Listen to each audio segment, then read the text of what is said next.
సంపాదించిన మనీని హ్యాపీ మనీగా మార్చుకోవాలనుకుంటే విజువలైజేషన్ 2.0కి జాయిన్ అవ్వండి. నమస్తే రామ్ సార్. నమస్తే అండి.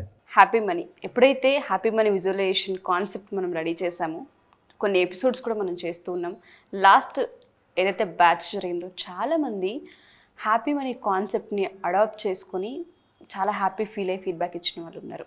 డబ్బుకు సంబంధించి చాలామందికి ఇంకా ఇన్సెక్యూరిటీస్ ఉన్నాయి. ఏ విధంగా అంటే కొన్ని చేదు అనుభవాలు వాళ్ళని వెంటాడుతూ ఉంటుంటాయి. ఆర్థిక సమస్యలు వచ్చినప్పుడు డబ్బును చూస్తే భయపడడం, డబ్బు వల్లే సమస్య పుట్టిందని ఫీల్ అవ్వడం, ఈ డబ్బే లేకపోతే బాగుంటుందేమో అని అనుకోవడం, ఇటువంటివన్నీ మాట్లాడుతూ ఉంటుంటారు. సో డబ్బు వల్ల కలహాలు వస్తాయని చెప్తూ ఉంటుంటారు. అవమాన పాలైన వాళ్ళు ఉంటుంటారు, రోడ్డున పడ్డ వాళ్ళు ఉంటుంటారు. దానివల్ల ఒక బ్యాడ్ మెమరీ ఖచ్చితంగా ప్రతి ఒక్కరి జీవితంలో ఉంటుంటుంది. దాన్ని ఏ విధంగా ఓవర్కమ్ చేయాలి అంటారు?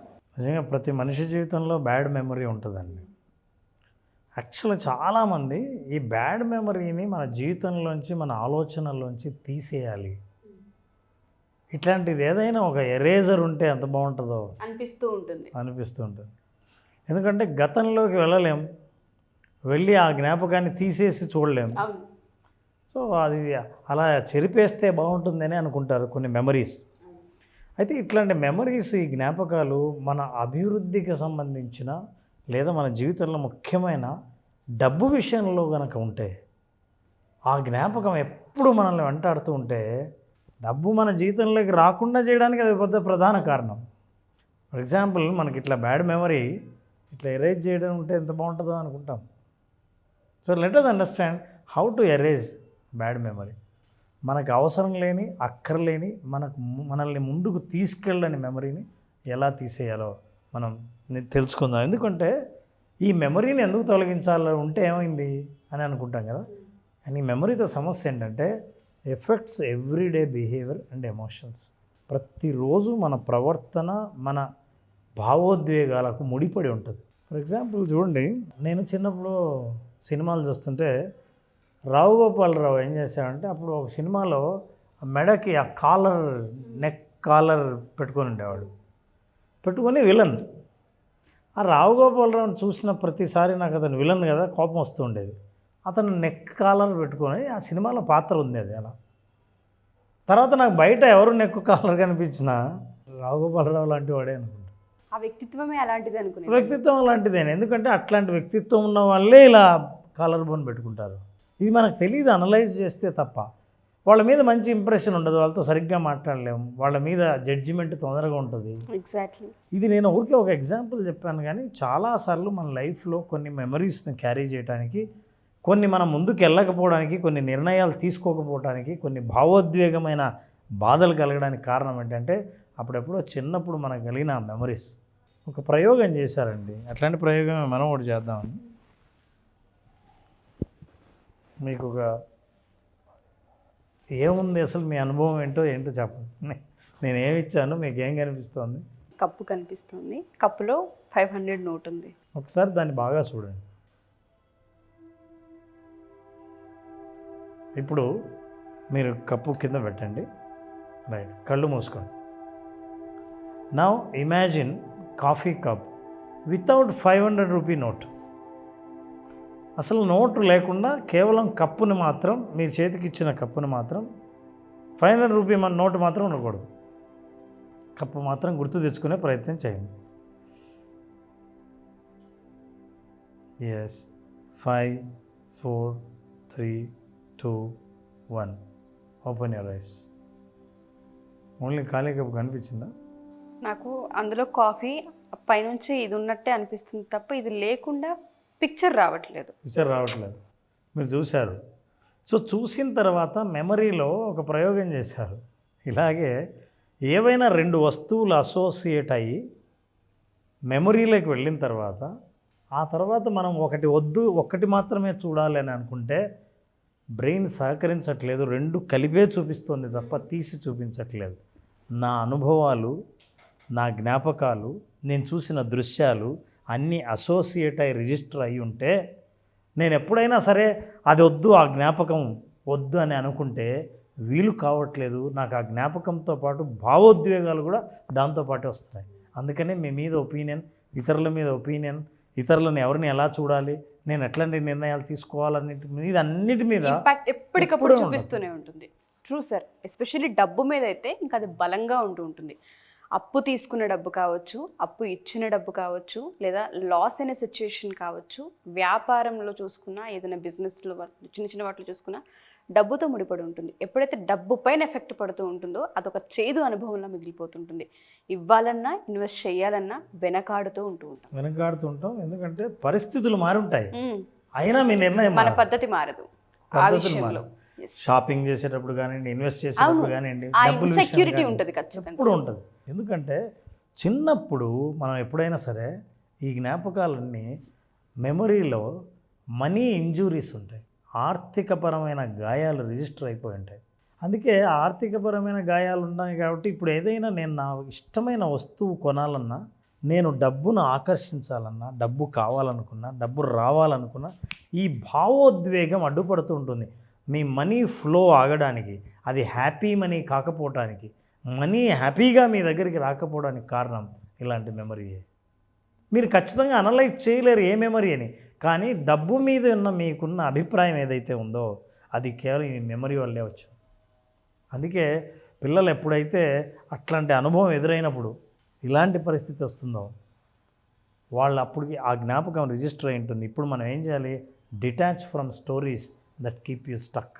మిమ్మల్ని ఆపేసిన పరిస్థితి నుంచి మీరు డిటాచ్ అవ్వాలి.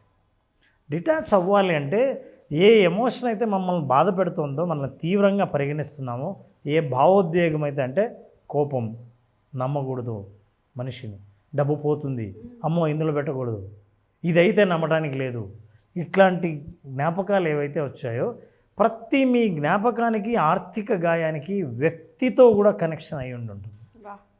పరిస్థితులే కాకుండా ఫర్ ఎగ్జాంపుల్ తల్లిదండ్రులు కావచ్చు, మీ ఇంట్లో మీ తల్లిదండ్రులని మీ వ్యాపారంలో మీ మేనమామో, మీ చిన్నాన్నో పెద్దనాన్నో మోసం చేసి ఉండొచ్చు, లేదా నమ్మిన స్నేహితుడు ఎవరైనా మోసం చేసి ఉండొచ్చు. ఎవరో ఒకరు మీ జ్ఞాపకాలు ఒకసారి తలుచుకుంటే you will associate with the relationship with the person. True sir. ఎప్పుడైతే ఆ పర్సన్ గుర్తొస్తుంటాడో, గుర్తొచ్చిన ప్రతిసారి, ఆ అనుభవాన్ని గుర్తొచ్చిన ప్రతిసారి ఇప్పుడు మీ ప్రస్తుతం మీ నిర్ణయం మీద బలంగా ప్రభావం, ఎగ్జాక్ట్లీ ఇంపాక్ట్ చూపిస్తూ ఉంటుంది. బంధువుల్ని నమ్మకూడదు, ఫ్రెండ్స్ని నమ్మకూడదు, బిజినెస్లో పార్ట్నర్షిప్ ముగ్గురు ఉండాలి, ఇద్దరు ఉండకూడదు, ఇది ఏదో ఏ సెంటిమెంట్ అయినా సరే ఇట్లా నిర్ణయాల వల్ల ఏంటంటే అవకాశాలు కూడా బ్లాక్ ఆగిపోతాయి. మీరు అవకాశాలని బ్లాక్ చేసే నాకున్న భావోద్వేగాలు నేను క్యారీ చేయడం అవసరమా? వాటిని ఎరేజ్ చేయాలి. ఎలా సార్ ఎరేజ్ అంటే? ఒక మనిషిలో తను అనుభవించిన ఏదైతే అది బ్యాడ్ మెమరీ, అది ఇంకెక్కువ గుర్తుండే అవకాశమే ఉంటుంది. ఎప్పుడైతే మన జీవితంలో మళ్ళీ చూడకూడదు అనుకున్న మెమరీ మనల్ని హాంట్ చేస్తూ ఉంటుంది. దాన్ని ఎలా ఎరేజ్ చేయగలమంటారు? ఇది బిగ్గెస్ట్ ఛాలెంజ్. చిన్న టెక్నిక్ ఉంది. ఎవరైనా సరే నా డబ్బు పలానా వల్ల మా ఇంట్లో డబ్బు లేకుండా పోయింది, పలానా వాళ్ళ వల్ల, నా చిన్నప్పుడు పలానా పరిస్థితిలో వీళ్ళందరినీ చూశాను, అతని మీద ఆమె మీద ఎవరి మీదైనా ఆ అభిప్రాయం వల్ల నా లైఫ్లో డబ్బు రావడం ఆగిపోయింది, నేను సంపాదించలేకపోవడానికి, అభివృద్ధి కాలేకపోవడానికి, మా కుటుంబం ఆర్థికంగా ఎదగలేకపోవడానికి కారణం పలానా వాళ్ళు అని మీకు అనిపిస్తూ ఉంటే ఆ గాయాలను ఎరేజ్ చేయాలంటే ఒకటి మార్గం, ఫర్గివ్, క్షమించేయాలి. ఎందుకంటే నాకు భవిష్యత్తు, రేపు నేను సంపాదించే డబ్బు నాకు ముఖ్యం, కానీ గతంలో నన్ను బాధపెట్టి మోసం చేసి ఆర్థిక గాయాలకు కారణమైన వాళ్ళని అస్సలు నేను మనసులో పెట్టుకోకపోవడమే నాకు క్షేమం. ఈ విషయం తెలిసినప్పుడు ఒక్క ఎక్సర్సైజ్ చేస్తే ఆ మెమరీని తుడిపేయచ్చు. ఆ ఎక్సర్సైజ్ ఏంటంటే ఒక్కసారి ఈ ఆర్థిక గాయాన్ని గుర్తుకు తెచ్చుకోండి. గుర్తుకు తెచ్చుకున్న తర్వాత ఎవరో వ్యక్తి మీకు మొహం గుర్తొస్తుంది. మీ పార్ట్నర్ కావచ్చు, అది మీరు చిన్నప్పుడే కానక్కర్లేదు, మీరు యుక్త వయసులో కానీ గతంలో జరిగినట్టు కానీ ఆ జ్ఞాపకాల వల్లే మీరు ఏ నిర్ణయం తీసుకోరు. నాకు ఇటీవల వచ్చిన మన బిజినెస్ కోచింగ్, ఈ హ్యాపీ మనీ తర్వాత చాలామంది బిజినెస్ ఇంప్రూవ్ చేసుకోవడానికి కోసం అని వచ్చిన కోచింగ్లో దాదాపు 80% కేసులన్నీ ఏంటంటే నాకు ఆగిపోవడానికి ఎవరు కారణం అని వాళ్ళ గురించి చెబుతారు. ఏం జరిగింది గతంలో అంటే ఎవరో ఒక వ్యక్తి ఉంటాడు అందులో, వ్యక్తి లేదా వ్యక్తులు. వాళ్ళు ఈరోజు కనుక ఈ ఎక్సర్సైజ్ చేయగలిగితే అద్భుతంగా ఆ మెమరీని ఎరేజ్ చేస్తారు. ఎందుకు ఎరేజ్ చేయాలంటే నా ప్రగతి ముఖ్యం నా జ్ఞాపకం కంటే. నాకు ఉపయోగపడని బరువు కంటే నా జీవితాన్ని తేలిగ్గా చేసే ఉపయోగపడే మెమరీ చాలా అవసరం. ఎగ్జాక్ట్లీ. దాన్ని చేయాలంటే ఒకటి కామెంట్ బాక్స్లో మీ మనసులో ఫస్ట్ తలుచుకోండి ఎవరో కారణం. తలుచుకున్న తర్వాత ఈ సెంటెన్స్ టైప్ చేయండి. టైప్ చేస్తే మీకున్న మెమరీ మెల్లిగా స్లోగా బయటికి వెళ్తున్నట్టు ఉంటుంది. ఎందుకంటే అది జర్నల్లో రాయటం కానీ ప్రోగ్రామ్ చూసినప్పుడు వెంటనే టైప్ చేయడం కానీ చేస్తే there is a connection between mind and body. మీరు అనుకున్నది యాక్షన్ రూపంలో చేత్తో చేసినప్పుడు అది రిజిస్టర్ అయిపోతుంది. Then you are removing. So ఏమనుకోవాలంటే వాళ్ళని గుర్తుకు తెచ్చుకుని you have to type this sentence, look at this sentence. నేను అతన్ని లేదా ఆమెను క్షమిస్తున్నాను. అందులో మీరు ఇప్పుడు జనరాసిటీ కాదు, బాగా ఆలోచించండి. మీరు వాళ్ళ పట్ల ఏదో దయ చూపించి జాలి చూపించి లేదా వాళ్ళు చాలా మంచోళ్ళు అయిపోయారు మారిపోయారు కాదు. నాకు అవసరం, నా జీవితంలో మనీ ఫ్లో ఆగిపోయింది మనీ రావాలి అని అంటే నేను స్టెప్ తీసుకోవాలి. ఆ ఫ్లోకు అడ్డుకట్ట ఏదైతే ఉందో కాలువకు దాన్ని తీసేయాలి. ఇది అడ్డుగా ఉంది ఈ మెమరీని అరేంజ్ చేయాలి. క్షమిస్తున్నానుతో అరేంజ్ చేయొచ్చు. నేను అతన్ని ఎవరినైనా సరే మైండ్లో అతను లేదా ఆమెను క్షమిస్తున్నాను అన్నప్పుడు ఆలోచించండి, money is flowing into your life. You are allowing. మీరు దానికి పర్మిషన్ ఇస్తారు, డబ్బుకి పర్మిషన్ వస్తుంది. సో ఎవరైనా సరే మా ఈ ఎపిసోడ్ ఇక్కడ వరకు ఎవరైతే చూస్తూ ఉన్నారో ప్రతి ఒక్కరికి ఒక మెమరీ ఖచ్చితంగా ఉంటుంది. అది కూడా డబ్బుకు సంబంధించింది అయితే చిన్న మొత్తంలో కావచ్చు పెద్ద మొత్తంలో కావచ్చు, ఎక్కడో అక్కడ ఏదో ఒక మనిషి దగ్గర ఆగిపోయి ఉంటుంటారు. ఆ ఇంపాక్ట్ ప్రతిసారి ప్రతి సందర్భంలోనూ తెలుసో తెలియకో ఇంపాక్ట్ని చూపిస్తూనే ఉన్నారు, క్రియేట్ చేస్తూనే ఉన్నారు. మీరు కనుక ఒక ప్రశాంతంగా 5 నిమిషాలు కళ్ళు మూసుకొని పర్సన్ని గుర్తు తెచ్చుకొని అతను కావచ్చు ఆమె కావచ్చు ఆమెను నేను క్షమిస్తున్నానన్న ఒక్క పదం ఫీల్ అవుతూ మనస్ఫూర్తిగా కామెంట్ రూపంలో కామెంట్ చేయండి. రామ్ గారు చెప్పినట్టుగానే ఆ ఎమోషన్ని మీరు ఫస్ట్ ఫీల్ అవ్వండి. కాలువ గట్టులో అడ్డుపెట్టిన గట్టును తొలగిస్తే వాటర్ ఎట్లా ఫ్లో అవుతుందో ఎగ్జాక్ట్లీ అదే లైఫ్లో జరుగుతుంది. మీరు ఇది చేసిన తర్వాత కావాలంటే మీ మానసిక స్థితిని గమనించండి, ఎంత తేలిగ్గా ఫీల్ అవుతారో. ఇలా మీరు కంటిన్యూస్గా వాళ్ళని క్షమించే ఎక్సర్సైజ్ చేయడం ద్వారా, వాళ్ళని క్షమించడం ద్వారా వెంటనే లైఫ్లో తేలికపడి మీ నిర్ణయాల మీద పాత బ్యాడ్ మెమరీ ప్రభావం మెల్లిగా వెళ్ళిపోయి మీ లైఫ్లో డబ్బు ప్రవహించడం మొదలు పెడుతుంది. Wonderful Ram sir. నేను నిజంగా ఎట్లా ఎరేజ్ చేస్తాము, అసలు మెమొరీని ఎరేజ్ చేయడం ఏంటి? మెమొరీ అంటేనే ఒక జ్ఞాపకం కదా, దాన్ని ఎలా తుడిచేస్తాము అని ఫస్ట్ మీరు అన్నప్పుడు నాకేం అర్థం కాలేదు.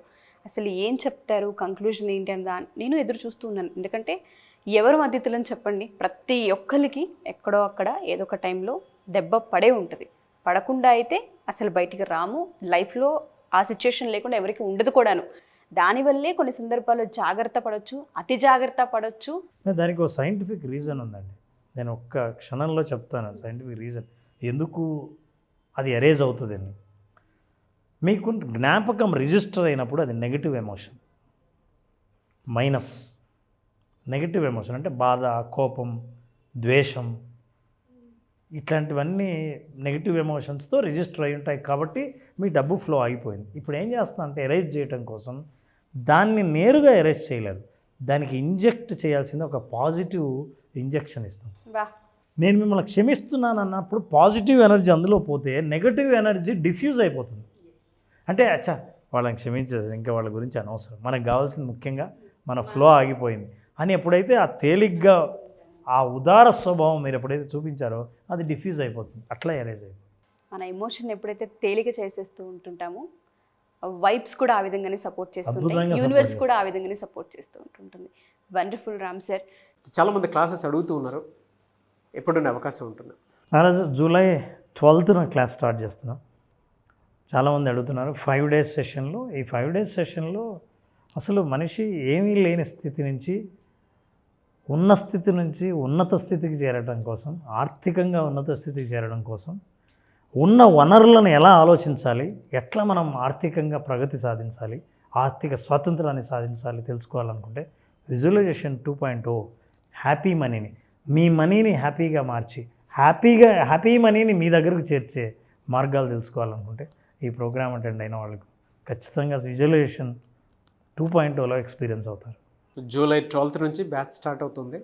జాయిన్ అవ్వాలి అనుకున్నటువంటి వాళ్ళు స్క్రీన్ మీద కనిపిస్తున్న నెంబర్కి కాల్ ఆర్ మెసేజ్ వాట్సాప్ చేసి వెంటనే ఎన్రోల్ చేసుకోండి.